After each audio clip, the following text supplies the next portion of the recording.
Terima kasih buat Tio dan Ella yang sudah kesaksian yang luar biasa. Dan anak-anak ini kemarin dapat juara mereka di acara apa, Bu? Kompetisi matematika tingkat nasional. Iya, luar biasa ya. Ya, nanti mereka masih ada pertandingan lagi apa Mas ini? Udah ya, selesai ya. Itu anak-anak Tuhan pasti Tuhan memberikan yang luar biasa, amin. Unggulan, kepintaran, kecerdasan, maka kita senantiasa menghadapi Tuhan dikatakan tadi. Bapak Ibu Saudara yang kasih dalam Tuhan, kita masuk di dalam firman Tuhan dan saya bersyukur pada pagi hari siang hari ini siang udah ya, karena kita mulai ibadah yang kedua ya. Puji nama Tuhan kita boleh hadir pada ibadah yang kedua pada pagi siang hari ini. Dan kita percaya Tuhan menuntun kita dalam ibadah kita. Yang ingin saya sampaikan pada pagi hari ini dengan judul penyembahan sejati. Bapak Ibu, kita akan baca di dalam Yakobus pasal 1 ayat yang ke-22 sampai 27 ya. Yakobus 1 ayat 22-27.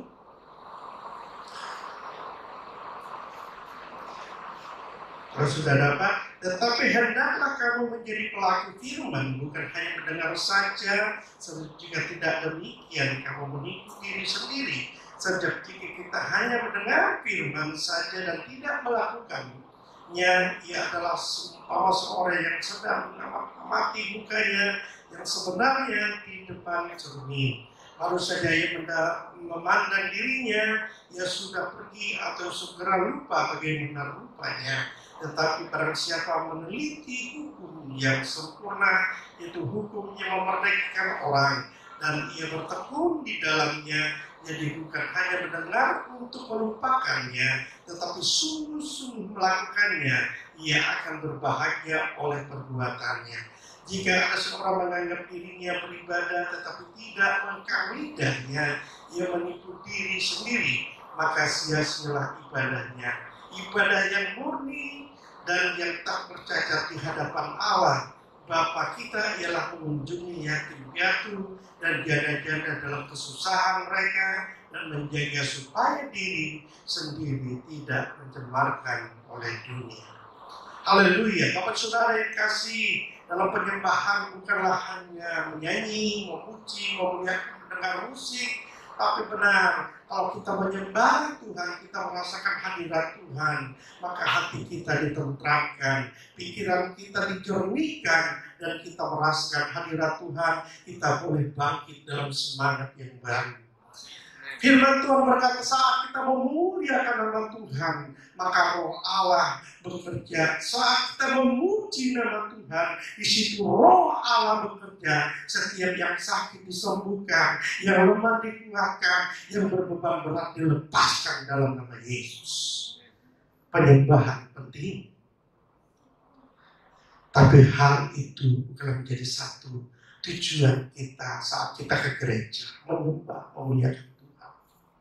Tapi ada saat yang penting bagi Tuhan untuk kita menyembah dalam kehidupan kita sehari-hari.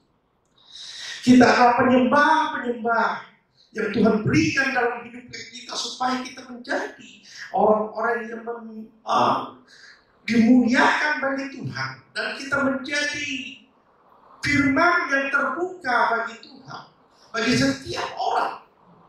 Karena oleh sebab itu kita adalah penyembah-penyembah Tuhan.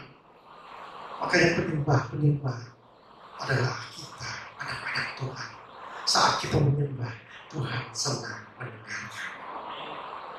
Oleh sebab itu, orang yang menyembah Tuhan, dia ada kekuatan yang baru. Orang yang senantiasa senang menyembah Tuhan, dia akan mendapatkan kemampuan untuk melakukan segala sesuatu. Dan melepaskan segala sesuatu, persoalan dalam hidup. Kalau kita senang menyembah Tuhan, kita percaya apapun masalah kita, pencobaan yang dihadapi oleh kita, Tuhan bekerja dalam hidup kita. Tuhan lepaskan. Saya percaya Bapak Ibu. Penyembah yang sejati adalah penyembahan yang memberikan diri untuk melayani Tuhan. Penyembahan yang sejati memberi hidup kita, baik orang lain, sahabat kita. Itu penyembah yang sejati. Dari ayat ini kita belajar bahwa penyembahan sejati terwujud. Ada 3 hal yang kita dapat pelajari pada pagi siang hari ini. Pertama, penyembahan sejati adalah melakukan firman Allah. Kita baca di dalam 1:22 tadi dikatakan bahwa tetapi hendaklah kamu menjadi pelaku firman, bukan hanya mendengar saja, sebab jika tidak demikian kamu menipu diri sendiri. Jadi penyembahan sejati adalah melakukan firman Allah. Amin. Melakukan kehendak Allah dalam hidup kita. Apa yang Tuhan inginkan dalam hidup kita. Engkau diberikan talenta untuk pelayanan. Engkau diberikan Tuhan kekuatan untuk melayani Tuhan. Lakukan itu. Itulah tanda mengasihi kita kepada Tuhan. Bukankah kita melakukan sesuatu supaya Tuhan mengasihi kita? No.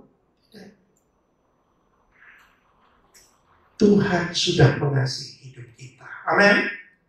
Sejak dari awal dia sudah mengasihi kita sampai dia mati untuk kita, menebus kita. Dia sudah mengasihi kita. Tapi hal tindakan yang kita lakukan adalah bukti cinta kita kepada Tuhan adalah kita melakukan kehendak Tuhan, melakukan firman Allah dalam hidup kita. Dikatakan kita harus taat setia melakukan kehendak Tuhan, firman Allah. Kalau kita tidak melakukan firman Allah, maka dikatakan kita menipu diri kita sendiri. Percuma kita datang ibadah dengan kecapean, susah payah. Tapi kalau kita datang hanya mendengar dan kita tidak melakukannya, maka itu akan menjadi menipu diri sendiri. Firman Tuhan berkata kita hanya melihat seperti kita melihat cermin. Setelah itu selesai. Tapi Tuhan tidak mau seperti itu. Kita mau supaya kita mendengar firman Allah dan melakukan firman Allah dan melakukan kehendak Allah. Itulah yang Tuhan inginkan. Dan itulah penyembahan yang sejati untuk Tuhan. Amin. Berkemuliaan. Jadi penyembah. Amin. Kita mau menjadi penyembah. Kita adalah penyembah yang diperhitungkan oleh Tuhan. Orang yang menyembah Tuhan, yang menjadi penyembah Tuhan. Itu yang Tuhan inginkan dalam hidup kita. Jika kita menjadi seperti mendengar firman saja, maka kita tidak bisa mendapatkan manfaat dari firman. Tapi kita mendengar, kita melakukan, dan kita akan melihat mujizat Allah terjadi dalam hidup kita. Matius pasal 7 ayat 26 dikatakan demikian. Matius pasal 7 ayat 26 dikatakan, tetapi setiap orang yang mendengarkan perkataanku ini dan tidak melakukannya, ia sama dengan orang yang bodoh, yang mendirikan rumah di atas pasir, kemudian turunlah hujan dan datanglah banjir, lalu angin melanda rumah itu sehingga robohlah rumah itu dan hebatlah kerusakannya. Apa itu? Kita tahu kalau kita tidak melakukan firman dikatakan kita seperti mendirikan rumah di atas pasir. Saat persoalan datang, saat percobaan datang, kita tidak kuat di dalam Tuhan, maka robohlah rumahnya. Roboh iman kita. Saya sangat sedih Bapak Ibu mendengar berita hari-hari ini. Banyak orang yang bunuh diri. Bapak Ibu nonton berapa orang yang bunuh diri dalam 1 tahun. Mereka banyak yang ibadah, datang ke gereja, tapi mereka tidak bisa bertahan dalam persoalan pencobaan mereka. Sehingga dengan jalan pintas mereka bunuh diri. Baru-baru ini kita terjun dari apartemen karena persoalan dan fondasi iman mereka tidak kuat. Oleh sebab itu kita mau supaya fondasi kita kuat. Dengan cara apa? Dengar firman Tuhan, lakukan, maka Tuhan akan memberikan iman yang lebih kuat dalam hidup kita. Luar biasa Bapak Ibu. Kalau kita datang hanya mendengar, hilang, sia-sia ibadah kita. Tapi kita datang mendengar firman Tuhan, lakukan firman. Memang tidak gampang. Melakukan firman Tuhan, ada ketaatan, ada kesetiaan, pikul salib. Banyak seperti kita melakukan ibadah ini, nggak gampang. 2 kali ibadah tempat ini nggak gampang. Ini belajarlah kami sebenarnya. Makanya dukung tempat ini supaya tempat ini menjadi berkat. Amen. Nggak gampang. Kalau kita lihat, bos, saya lihat pengurus bilang, Pak, segini bos, yarin nanti Tuhan yang ngatur. Ya, nanti Tuhan cukup. Kita percaya kita ada, maupun kita masih diberikan kesempatan untuk melayani. Ayo sama-sama melayani Tuhan. Layani Tuhan. Karena saatnya sudah dekat. Dikatakan saatnya sudah dekat. Kita memberi diri kita untuk Tuhan. Kapan lagi saat ini? Apa yang kau punya? Talentamu mungkin cuma bisa berdoa. Supaya iman kita kuat, satu Bapak Ibu harus mempunyai saat teduh dengan Tuhan. Itu penting. Hari-hari ini harus banyak saat teduh dengan Tuhan, intim dengan Tuhan. Kedua, banyak pujian penyembahan dalam hidup kita. Jangan banyak main TikTok terus ya. Penting nih. Saat-saat ini sangat penting. Kita harus banyak memuji menyembah. Gak apa-apa. Kalau memang pujian penyembahan itu dibuat TikTok itu bagus. Dalam nama Yesus, makanya Yesus. Tapi membangun iman. Kalau TikTok nggak membangun iman, jangan. Ya. Jadi hari-hari ini, Rosia, kita banyak lihat. Kita tidak tahu apa yang terjadi. Kita sudah pemilu, sudah selesai, tapi ujungnya belum selesai ya Pak ya. Kita tidak tahu apa yang terjadi. Kita banyak memuji, menyembah Tuhan hari-hari ini. Supaya iman kita kuat. Ada tantangan, pencobaan dalam hidup kita. Kita bisa bersama dengan Yesus. Kita sanggup melakukan segala perkara. Amin. Beri kemuliaan bagi Tuhan. Tapi Bapak yang pertama luar biasa. BPD kita panggil ya. Ketua BPD ya. Besok kita panggil lagi sama Tuhan yang luar biasa dipakai Tuhan. Besok David Herson kita panggil. Minggu depan lagi ketua perguruan tinggi STT ya apa itu Dewi kita panggil ke sini. Supaya kita mendapatkan firman yang berkualitas. Amin. Sama supaya kita kuat dalam Tuhan. Dengan firman pujian penyembahan kita. Dan ketiga, jangan lupa. Saudara harus kalau ada waktu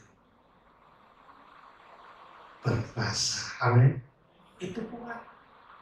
Ada 3 tadi dikatakan bahwa pujian penyembahan. Dan kita banyak berdoa. Dengan Tuhan berpuasa 3 hal ini saya percaya rohmu akan dikuatkan, imanmu akan diteguhkan. Tidak ada yang bisa mengalami itu. Dan sebab itu hari-hari ini kita mau terus kuat iman kita. Dan saya percaya gereja di tempat ini selalu memberikan yang terbaik iman untuk saudara. Supaya memberikan pengajaran yang luar biasa. Kita tahu pengajaran hari-hari ini banyak yang menyimpang. Tapi kita pilih pengajaran-pengajaran yang benar. Firman Tuhan, Alkitab, supaya kita kuat di dalam Tuhan. Yang kedua, penyembahan yang sejati dikatakan apa? Penyembahan sejati mengekang lidah dikatakan ya. Yakobus pasal 1 ayat yang ke-26 tadi dikatakan, jikalau ada seorang menganggap dirinya beribadah tetapi tidak mengekang lidahnya, ia menipu dirinya sendiri, maka sia-sialah ibadahnya. Apa itu? Lihat, kita memuji menyembah Tuhan, tapi hati-hati dengan lidah sangat hitam. Kadang-kala kita berbicara menyakiti orang lain, membuat orang jatuh. Lidah itu seperti pisau bermata dua. Ya, tajam, lebih tajam daripada silet. Karena ada jadi silet. Tajam lidah kita. Ya, kadang-kala kita lupa mengutuk anak dengan lidah kita. Padahal dengan lidah kita minta berkat daripada Tuhan. Maka oleh sebab itu hati-hati dengan lidah ini. Apalagi ibu-ibu. Maaf, saya bilang. Ibu-ibu jangan sekali-sekali mengutuk anakmu. Berkati mereka, perkataan yang memberkati harus keluar dari mulut kita. Supaya mereka, anak-anak kita menjadi anak-anak yang unggul, anak-anak yang diberkati. Supaya mereka senantiasa membawa hidup yang nyaman dalam kehidupan mereka. Sekali-sekali jangan kita mengucapkan perkataan yang tidak membangun. Sebelum siang hari ini, hati-hati lidah kita. Banyak teman kita yang jatuh karena lidah kita. Banyak teman kita yang mundur karena lidah kita, perkataan kita. Sebab itu Tuhan ingin supaya lidah kita ini dikekang. Ya. Dikatakan kita harus mengekang lidah kita. Lidah ini tidak bertulang, tapi gampang dimainkan. Politisi kita lihat lari dengan perkataannya, tajam sampai ke jantung hati. Makanya kalau merayu pacar dulu, kalau masih pacaran, dengan lidah ini kita berkata, aku mengasihi sampai ujung dunia akan seberang. Ya kan? Sampai kemanapun akan saya cari. Kalau setelah itu apa yang terjadi, lihat matamu kalau tersebut. Kalau udah kesana, lihat mata, lihat jalan. Kalau dulu kesana dikit, luar biasa. Bisa-bisa kayak apa? Batunya yang kita tendang. Ya, batunya. Gak alatnya batu ini, batu yang kita salahkan. Tapi sekarang, tak oleh sebab itu, dengar kata firman tadi, pagi katakan, yang punya anak, punya istri, kita tetap membangun keluarga kita dengan perkataan. Memang gak dipungkiri, Bapak Ibu. Kalau ibu-ibu kan gampang dengan perkataan dulu gitu kan ya, ngomongin apa dulu ya. Tapi hati-hati dengan lidah kita.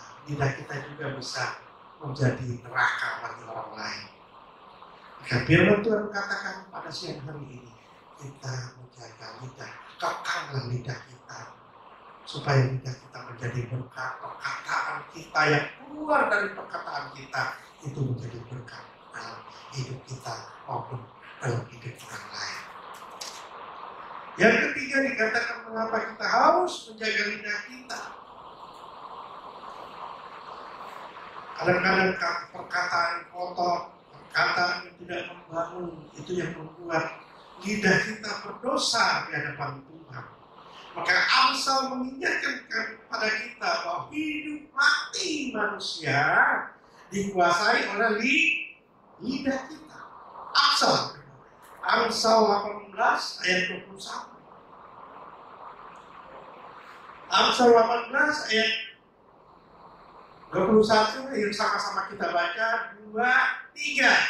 Hidup dan mati dikuasai oleh lidah. Siapa suka akan memakan buahnya. Ya, hidup dan mati dikuasai oleh lidah. Siapa suka memakannya, yang akan memakan buahnya. Dan makanya saya bilang tadi kan, seperti mata dan bermata akan orang anak kita. Hati-hati, hidup dan mati kita dikuasai oleh lidah. Sebab itu pada siang hari ini, hati-hati dengan lidah kita.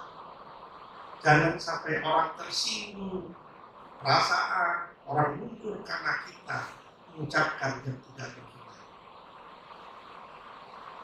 Ingatkan kita, lidah. Memang dikatakan lidah tidak bertulang, karena ada lagunya. Lidah tak bertulang, tapi lagu lama. Saya belum. Tahun berapa itu ya? 60-an. Lidah tak bertulang. Ya kan, pernah tahu lagi. Saya tahu. Lidah tidak bertulang, tapi menyakitkan. Sakitnya di mana? Sampai di sini. Dia itu gara-gara dia, saya gak datang ke gereja lagi. Sakit saya. Kalau ketemu rasanya gak enak, karena dia udah ngomongin saya. Makanya hati-hati ya dengan lidah kita. Sama-sama hati-hati dengan lidah kita. Ya, itu dengan lidah kita. Ya, hidup dan mati kita karena lidah kita dikatakan. Ya, yang ketiga, penyembah sejati adalah membantu mereka di dalam kelemahan. Yakobus pasal 1 ayat 27 tadi dikatakan begini. Ibadah yang murni dan yang tidak bercacat di hadapan Allah Bapa kita ialah mengunjungi yatim piatu dan janda-janda dalam kesusahan mereka, menjaga supaya dirinya sendiri tidak dicemarkan oleh dunia. Amin. Jadi ternyata ibadah yang sejati itu bukan hanya ujian penyembahan, pengagungan luar biasa. Ini ibadah yang sejati dan murni, yaitu memperhatikan orang yang lemah. Orang yang lemah, yang tidak berdaya. Janda dan anak yatim itu adalah lambang dari orang yang tidak berdaya. Ya, puji Tuhan, kita mau tetap program kita ya Pak. Tahun-tahun ini, tahun kemarin sudah kita lagi, karena kita ada dekonia ya, programnya. Jadi kita tahun ini ada lagi ya, khusus buat anak yatim, ibu janda, ya. Tapi jangan janda kaya, janda benar. Ya, itu harus kita perhatikan. Itu khususnya bagi kita orang yang percaya. Gereja sebenarnya itu membantu kita. Makanya kemarin saya bilang sama Pak Baru, nanti mungkin sampaikan Pak tentang itu nanti ya, tentang kita nanti. Nanti mungkin sampaikan pengumuman sedikit ya boleh. Karena kita mau supaya gereja kita ini menjadi berkat bagi orang yang tidak mampu, bagi orang yang lemah. Karena saya mengalami Bapak Ibu dalam pelayanan beberapa tahun yang lalu bersama Pak Aslia, kami datang kepada khususnya mereka yang kedukaan. Saya konsen sebenarnya, cita-cita saya itu. Kalau saya jadi gembala, saya bilang, sedih saya kalau datang kepada mereka yang tidak punya apa-apa. Untuk peti segala macam. Mereka kan lagi di luar, ada bantuan. Saya bilang sama Pak Askil, kita tidak punya kemampuan untuk menjawab itu.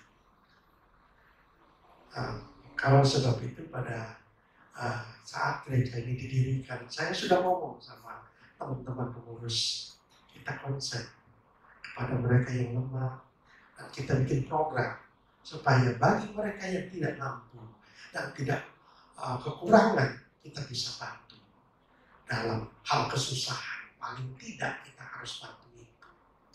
Oleh sebab itu firman Tuhan berkatakan bahwa ibadah yang sejati adalah itu yang Tuhan lihat. Pertama tadi apa? Melakukan firman. Yang kedua apa tadi? Mengangkat lidah kita.